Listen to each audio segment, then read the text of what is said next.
Hello guys, welcome to my channel. आज मैं लेकर आया हूँ आपके लिए नासिक दर्शन का वीडियो। नासिक में भगवान श्री राम ने वनवास के समय काफ़ी वक्त बिताया था। इस वीडियो में मैं आपको भगवान श्री राम व सीता मैया से जुड़ी काफ़ी जगहों को दिखाऊंगा। नासिक में ही लक्ष्मण जी ने शूर्पणखा की नाक काटी थी। वीडियो को एंजॉय करने के लिए लास्ट तक बने रहे। वीडियो को लाइक, शेयर व चैनल को सब्सक्राइब जरूर करें।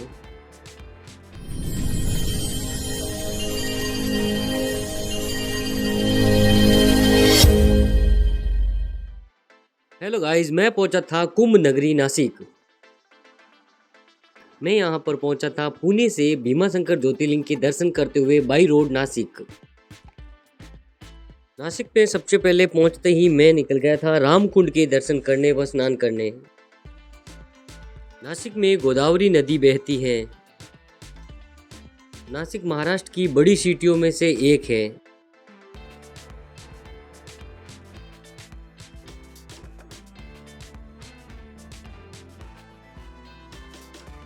अभी आप नासिक की गोदावरी रिवर के सुंदर दर्शन कर रहे हैं। गोदावरी नदी के किनारे हनुमान जी की एक विशाल प्रतिमा स्थित है। मैं यहाँ पर पहुंचा था मानसून के समय। इस समय गोदावरी नदी काफी उफान पर थी। घाट किनारे स्वयंभू अर्धनारीश्वर भगवान शिव शक्ति के दर्शन होते हैं।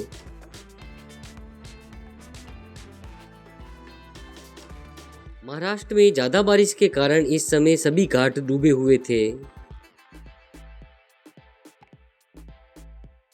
गोदावरी नदी रामकुंड में स्नान करने के बाद मैंने अपनी यात्रा शुरू कर दी थी।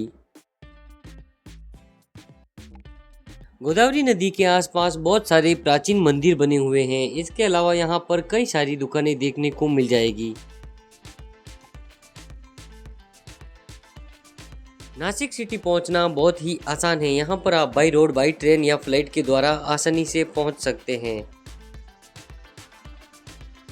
इस समय घाट किनारे बने हुए लगभग मंदिर डूबे हुए थे। नासिक की सभी जगहों से अच्छी खासी कनेक्टिविटी है। यहाँ पर आप आसानी से पहुंच सकते हैं या फिर यहाँ पर आप पुणे या बॉम्बे आकर बॉम्बे से नासिक पहुंच सकते हैं। यहाँ पर भगवान शिव का एक मंदिर है जो कि इस समय पूरी तरह जल में था। नासिक का इस समय का नज़ारा काफ़ी खूबसूरत था।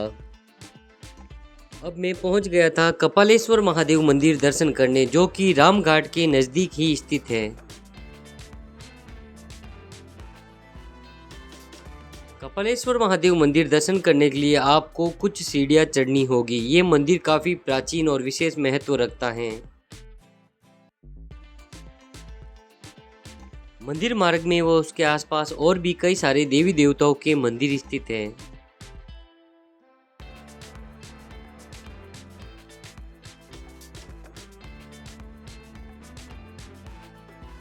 कपालेश्वर महादेव मंदिर नासिक का बहुत ही प्राचीन व फेमस मंदिर है।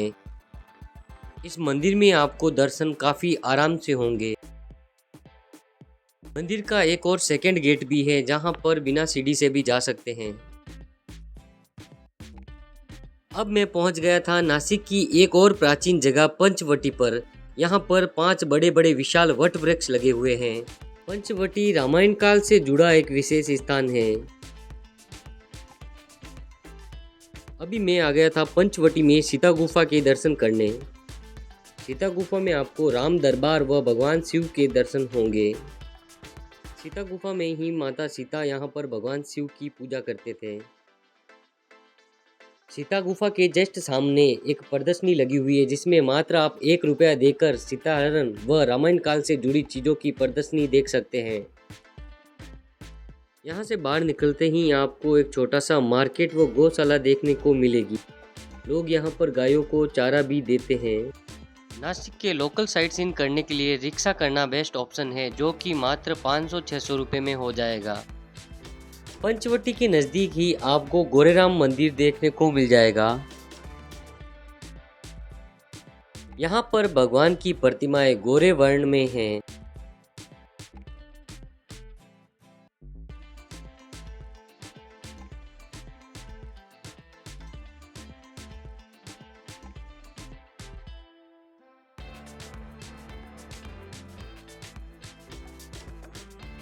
गोरेराम मंदिर के जस्ट पास में हरिहरेश्वर महादेव मंदिर है।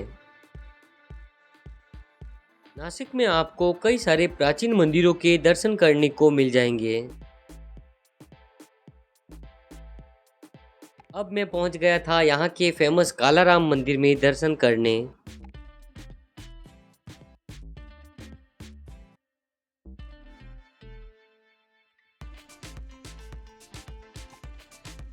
इस मंदिर में भगवान की प्रतिमाएं काले रंग की हैं। यहाँ पर भगवान के दर्शन काफी आराम से होंगे।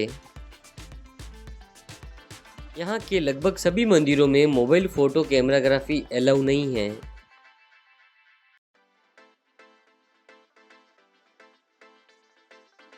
अब मैं पहुंच गया था लंबे हनुमान जी के दर्शन करने। यह मंदिर काफी प्राचीन है और यहाँ पर स्थित हनुमान जी की मूर्ति स्वयंभू है। मंदिर के सामने ही सीता हरण व लक्ष्मण रेखा स्थित है। यहाँ पर काम अंडर प्रोसेस था। नासिक से ही सीता मैया का हरण हुआ था और यहीं पर से लक्ष्मण जी ने शूर्पणखा की नाक काटी थी। अब मैं पहुंच गया था कपिला गोदावरी संगम दर्शन करने। सामने पहाड़ पर भगवान श्री राम के वनवास की प्रतिमा दर्शाई गई है। इस स्थान पर पवित्र कपिला नदी व गोदावरी नदी का संगम होता है।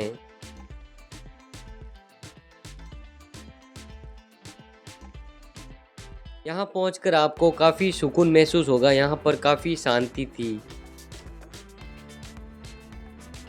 ये एरिया तपोवन कहलाता है।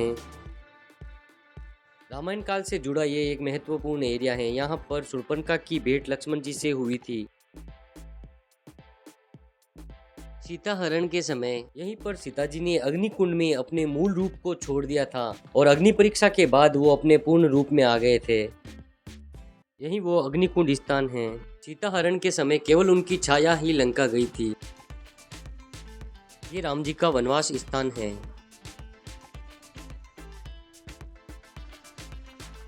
इसी जगह पर लक्ष्मण जी ने शूर्पणखा की नाक काटी थी। यहाँ पर शेषनाग अवतार लक्ष्मण जी का मंदिर है। यहाँ गणेश जी की विशाल प्रतिमा स्थित है। यहाँ की दीवारों पर रामायण काल से जुड़ी कुछ घटनाएं दर्शाई गई हैं।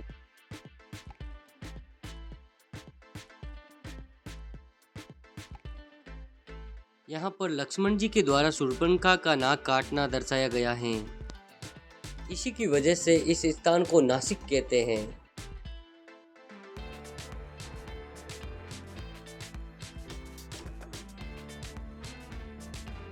तपोवन में ही भगवान श्री राम की विशाल प्रतिमा स्थित है।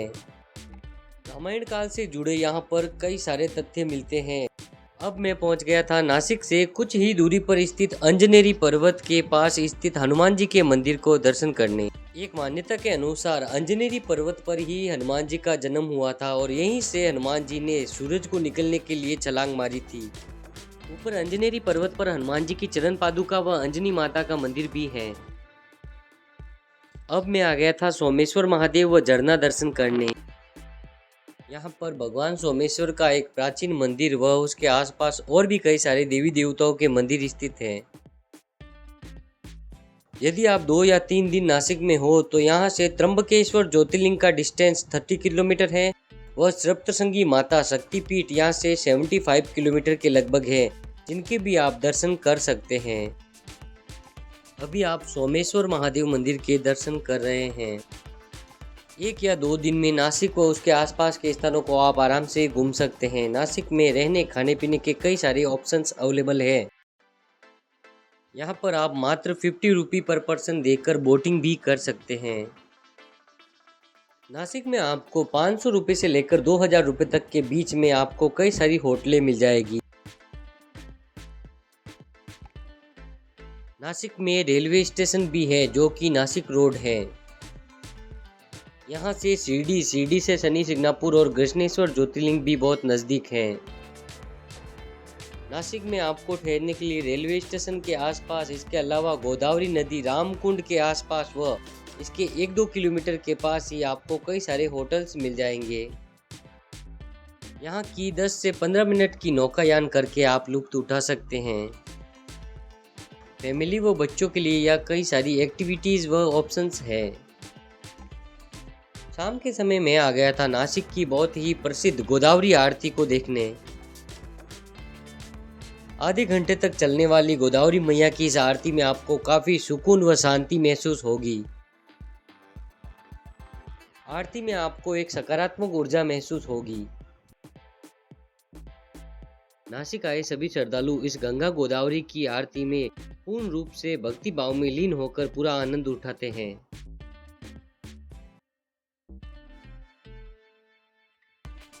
घाट पर प्राचीन गंगा गोदावरी मंदिर भी स्थित है।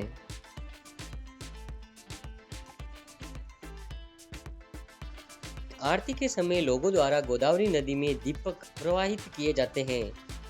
यहाँ बहुत ही सुंदर गोमुख से जल प्रवाहित हो रहा है। शाम के समय यहाँ बहुत अच्छा लगेगा। ओके गाइज, मिलते हैं नेक्स्ट वीडियो में। Thanks for watching.